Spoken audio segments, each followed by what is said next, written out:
80% of the premium wine consumed globally today relies on rootstocks that did not exist before the late 19th century. A microscopic aphid from North America nearly erased the history of European winemaking in a single generation. Ancient civilizations once treated this liquid not as a beverage, but as a sacred, status-laden currency of life and death. The bottle sitting on a modern dining table is not a natural product of the earth.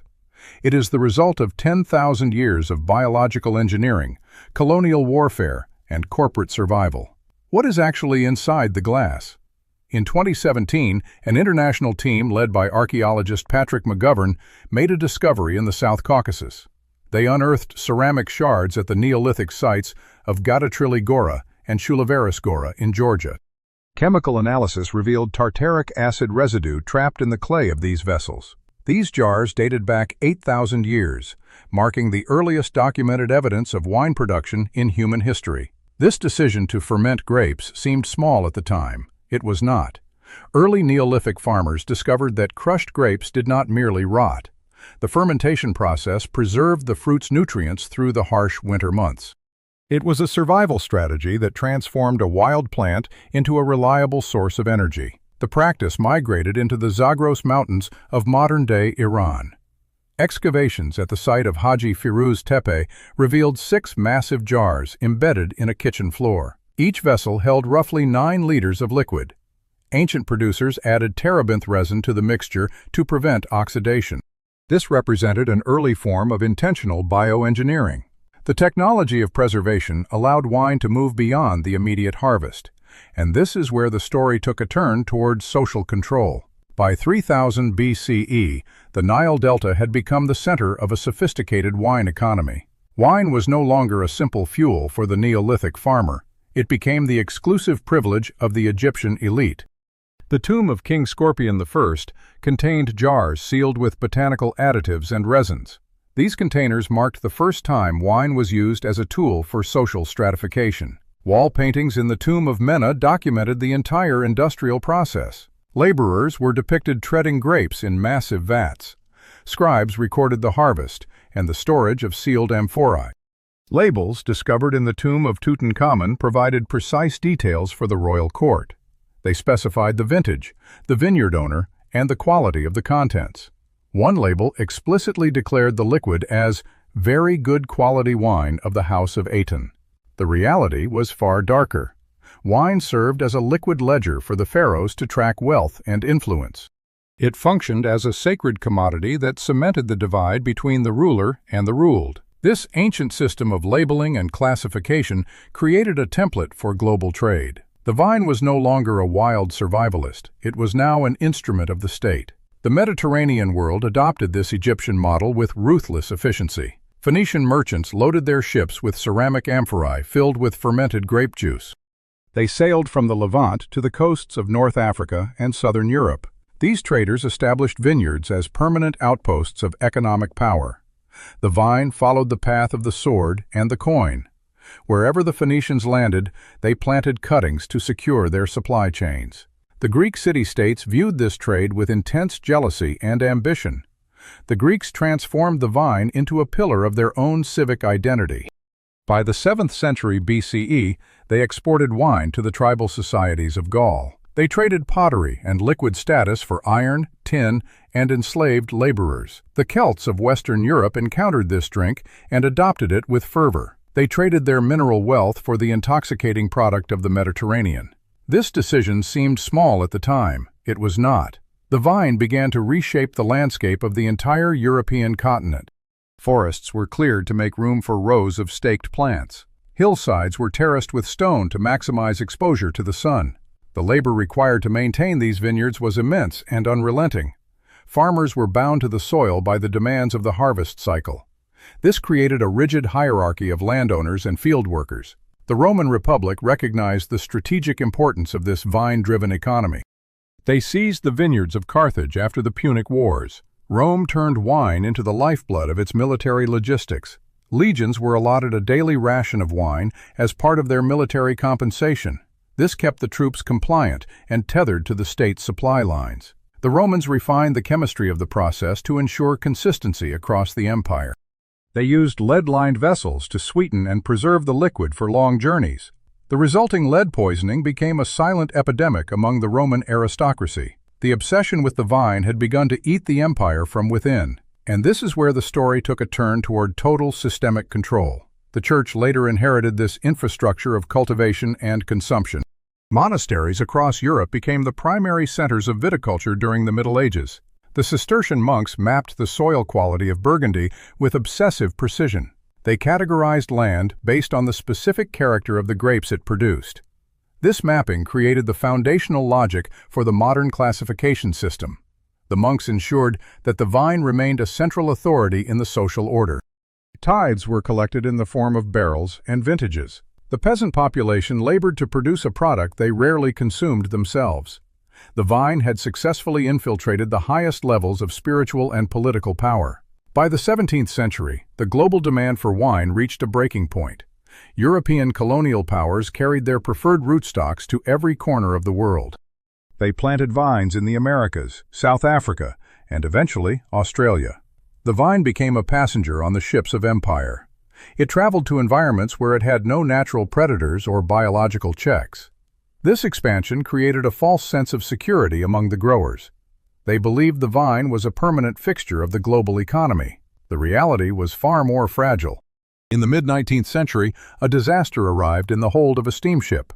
A tiny, yellow insect from North America crossed the Atlantic in soil samples. The creature was the grape phylloxera. It was an aphid that fed exclusively on the roots of the European vine. The European vine had no natural defense against this invasive species. The roots withered and turned to dust within a single growing season.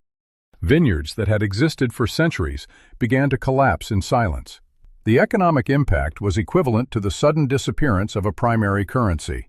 Millions of workers faced starvation as the industry crumbled. Governments panicked and offered massive bounties for a solution. Scientists studied the insect under microscopes in desperate, cramped laboratories. They poured chemicals into the soil to kill the pests. The chemicals poisoned the water and the land but failed to stop the spread. The collapse seemed absolute and irreversible. This decision to import foreign plants had proven catastrophic. It was not a mere accident of nature. It was a direct consequence of global trade and unchecked biological movement. The entire European wine industry faced total extinction by the 1880s. Growers eventually found an unlikely savior in the very continent that caused the collapse. They discovered that North American grape varieties were immune to the aphid. The solution was a radical act of botanical surgery. They grafted the fragile European vines onto the hardy American rootstocks. Every premium bottle produced today relies on this artificial hybrid. The vine is no longer a natural plant in the traditional sense. It is a permanent, engineered chimera. The history of the liquid is a history of forced adaptation and survival. It transformed from a survival nutrient into a tool of imperial greed. The modern bottle remains a testament to this violent biological history. It is a product of deep-rooted human anxiety about scarcity and status. The vine continues to shape the economy through this fragile, grafted state. Its future remains as precarious as it was during the initial collapse. The cycle of dependency between the land and the consumer persists. The history of the glass is not found in the flavor of the fruit. It is found in the soil, the roots, and the wreckage of the past. The Phoenician merchant ships carried clay amphorae across the Mediterranean. These vessels served as the delivery system for a new, liquid economy. Each jar contained the fermented promise of the vine. The Phoenicians traded this intoxicant for silver, tin, and influence. They planted vineyards in North Africa, Sicily, and the coast of France. The vine became a tool for binding distant ports to a central market. This decision seemed small at the time. It was not. The Greek poet Hesiod transformed the harvest into a rigid calendar. His work, Works and Days, provided the first manual for viticulture. Farmers learned to prune and tend the plant with mathematical precision. The vine stopped being a wild crop and became an industrial asset. The Roman Republic recognized the strategic weight of this agricultural shift. Statesman Cato the Elder documented the economics of the vineyard. His text, De Agricultura, treated the farm as a profit machine. Managers calculated the exact output of every acre and every worker. Columella later refined these techniques into a formal science of grafting. He treated the grapevine as a biological project to be engineered. The Roman legions carried these methods to the edges of the map. Wine rations kept the soldiers tethered to the state supply chain. The empire grew on the back of a standardized, mass-produced vintage. This decision seemed small at the time. It was not. The fall of Rome left the vineyards in the hands of the church. Monks became the new custodians of the vine. The Abbey of Citeaux housed the masters of the soil. Cistercian brothers walked the fields of Burgundy with obsessive focus. They mapped the specific character of the earth beneath the vines. This documentation created the logic of terroir that persists today. The church collected tithes in the form of barrels and vintages. The vine remained the central authority in the social order. Peasants labored on the land, but drank the dregs of the harvest. The liquid flowed upward to the tables of the powerful. Political borders began to shift around the location of the best grapes. In 1152, Eleanor of Aquitaine married Henry Plantagenet. The marriage contract secured the export of Bordeaux wine to England. This union transformed the geopolitics of the Atlantic coast. Trade routes reorganized to feed the insatiable demand of the English court. Bordeaux became the commercial heart of a new, wine-driven empire. The vineyard dictated the movement of ships and the wealth of kings. The vine had successfully architected the borders of the medieval world. Every barrel of wine represented a calculated strike in a larger game. The industry required a constant, brutal supply of human labor. Farmers remained bound to the soil by the demands of the vine. The hierarchy of the vineyard mirrored the hierarchy of the kingdom. The vine was never just a drink, it was the catalyst for early, ruthless global trade. The system demanded more land and more control every single season. The expansion of the vine created a false sense of security. Growers believed their mastery of the plant was absolute. The reality was far more fragile. The empire of the vine stood on a foundation of shifting soil. The next harvest would require a price the growers could not pay. The Atlantic breeze carried the scent of salt and fermenting fruit. English kings demanded the finest vintages from the Aquitaine coast. Ships laden with oak barrels dominated the harbors of Bordeaux. Merchant fleets mapped their routes by the location of the best vineyards. This decision seemed small at the time. It was not. The marriage of Eleanor and Henry tied the fate of England to the grape. Tax collectors measured the wealth of the crown in liquid volume. Landowners cleared forests to expand the reach of the vine. Peasants marked their seasons by the pruning of the gnarled stalks. The landscape shifted into a rigid grid of controlled production. Every acre of soil became a calculated asset for the royal treasury. Monks in the Cistercian abbeys kept meticulous ledgers of the harvest. They recorded the exact yield of every hillside and valley. This documentation turned the land into a precise, predictable machine. The vine dictated the movement of laborers across the countryside. Workers moved where the soil promised the highest quality of fruit. The church held the keys to the secret knowledge of the terroir. Tithes flowed into stone cellars in the form of heavy barrels. The liquid consolidated power within the walls of the monastery. Wealth accumulated in the vaults of the bishops and the kings. This trade network spanned from the Mediterranean to the North Sea. Ports in London and Bristol grew rich on the flow of wine. The Atlantic became a highway for the transport of the fermented harvest. Ships returned from the south with holds full of Bordeaux. The English court developed an insatiable appetite for the product. This demand forced the expansion of vineyards into marginal lands. Growers drained marshes and leveled hills to satisfy the market.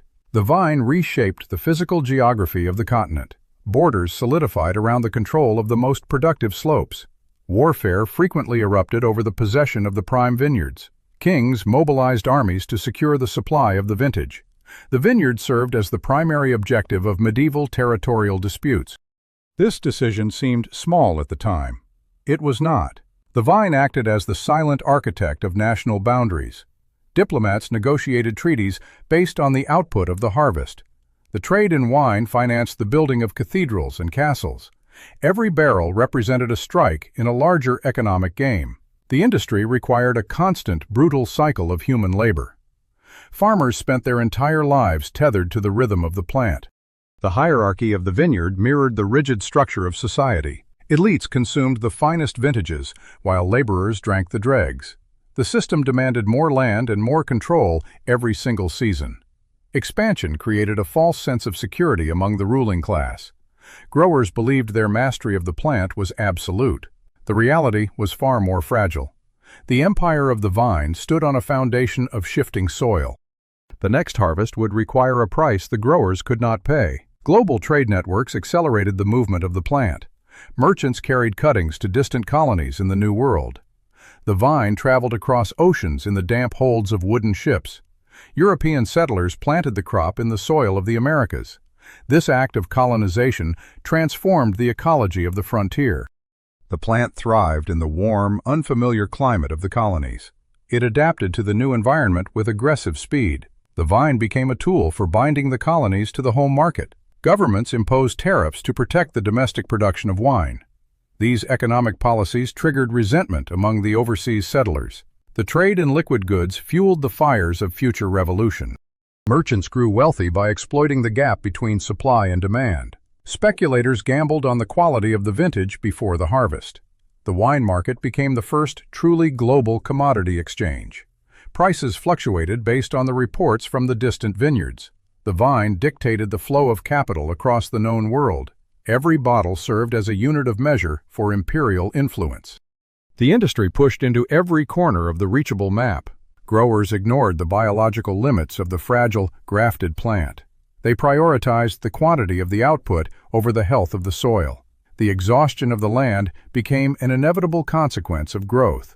The vine required more nutrients than the depleted earth could provide. Managers turned to chemical additives to force the yield higher. They treated the vineyard as an empty space to be filled with additives. The plant grew weak under the pressure of constant, forced production. It lost the resistance of its wild, ancient ancestors. The system reached a point of dangerous, brittle complexity. This decision seemed small at the time. It was not. The entire structure relied on the continued health of the vine. A single blight threatened to collapse the entire global economy. The growers remained unaware of the danger hidden in their roots. The cycle of dependency between the land and the consumer tightened. The future of the industry hung on the survival of the chimera. The history of the liquid is a history of forced adaptation. It transformed from a survival nutrient into a tool of imperial greed. The modern bottle remains a testament to this violent biological history. It is a product of deep-rooted human anxiety about scarcity. The vine continues to shape the economy through this fragile state. Its future remains as precarious as it was during the initial expansion. The history of the glass is not found in the flavor of the fruit. It is found in the soil, the roots, and the wreckage of the past. Tiny insects arrived on French soil in 1863. They traveled in the holds of ships arriving from North America. The aphid was named Dactylosphera vitifoliae. Europeans would soon know it as Phylloxera. The creature was microscopic and invisible to the naked eye. It fed on the roots of the European grapevine. The European vine had no natural defense against this predator. Roots withered and turned to black rot beneath the soil. Vines died in silent, sprawling fields across the countryside. The catastrophe moved with terrifying speed. By 1890, the plague claimed 70% of all French vineyards. The economic engine of the continent shuddered to a halt. Wine production plummeted, and prices reached impossible heights. Entire villages watched their livelihoods vanish into the earth. The industry faced a total, irreversible collapse. This decision seemed small at the time. It was not. Desperation drove the search for a solution. Leo Lalleman and Gaston Basile observed the American vines. These plants hosted the aphids without dying from the infestation. They proposed a radical, desperate experiment. They cut the stems of the dying European vines. They grafted them onto the resilient American rootstocks. It was a literal, forced marriage of two distinct species. The surgery saved the European wine industry from extinction. Every glass of French wine consumed today relies on this union. The vine in your hand is a hybrid, stitched together by human hands. And this is where the story takes a turn nobody expected. The French monopoly on prestige remained unchallenged for decades. It was a belief rooted in history and absolute control. Then came a day in May of 1976. British merchant Stephen Spurrier organized a blind tasting in Paris. He invited the elite judges of the French wine world. They sampled French Burgundies against wines from California. The judges assumed the French bottles would dominate the results. The reality was far darker for the Old World establishment. California wines from Chateau Montelena and Stag's Leap took the top spots. The myth of European superiority shattered in a single afternoon. The prestige was not inherent to the soil or the history. It was a construct that had finally lost its grip. The wine industry had spent centuries building a fragile, global empire. It survived the blight only by becoming a permanent, human-made artifact. The liquid in the bottle is a product of this long manipulation. It is a survivor of biological warfare and desperate forced adaptation. You hold a relic of a 10,000-year-old obsession with control. The roots of your glass are tied to the wreckage of a collapsed empire. The threat did not vanish when the blight ended or the judges left. It remains waiting in the soil, a cycle of dependency that never truly ends.